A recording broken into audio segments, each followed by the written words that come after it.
નમસ્કાર, આપ જોઈ રહ્યા છો નેશન પ્લસ ન્યૂઝ. હું છું આપની સાથે હેતલ ભગત. વડોદરાના ફતેગંજ વિસ્તારમાં મહાકાય વૃક્ષ જમીનદોસ્ત થઈ ગયું હતું. ફતેગંજ વિસ્તારમાં મહારાજા સયાજીરાવ યુનિવર્સિટી તરફ જવાના માર્ગ ઉપર આવેલું મહાકાય લીમડાનું વૃક્ષ અચાનક જ નમી પડ્યું હતું અને એની સાથે જ આ વિસ્તારના લોકો ઉમટી પડ્યા હતા.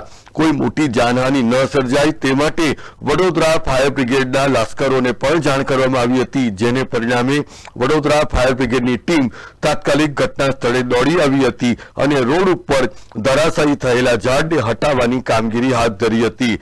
અત્રે ઉલ્લેખનીય છે કે આ વૃક્ષ તૂટી પડવાને કારણે નીચે ઉભેલી ગાડીનો ભૂક્કો બોલી ગયો હતો. સદનસીબે આ બનાવમાં કોઈ પણ જાનહાનિ નોંધાઈ નથી અને ફાયર બ્રિગેડની ટીમ તેમજ ટ્રાફિક પોલીસની ટીમે આ વિસ્તારમાં એક તરફનો રસ્તો બંધ કરી દીધો હતો, જેને પરિણામે ટ્રાફિક જામના દ્રશ્યો સર્જાયા હતા, પરંતુ થોડા સમયના અંતે ટ્રાફિકને પૂર્વવત કરી દેવામાં આવ્યો હતો.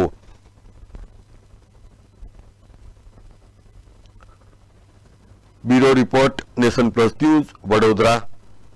સમાચારોના સતત અપડેટ મેળવવા માટે અમારી નેશન પ્લસ ન્યૂઝની યુટ્યુબ ચેનલને સબસ્ક્રાઇબ કરો, બેલ આઇકન દબાવો અને જોડાયેલા રહો ફેસબુક, ઇન્સ્ટાગ્રામ અને ટ્વિટર પર.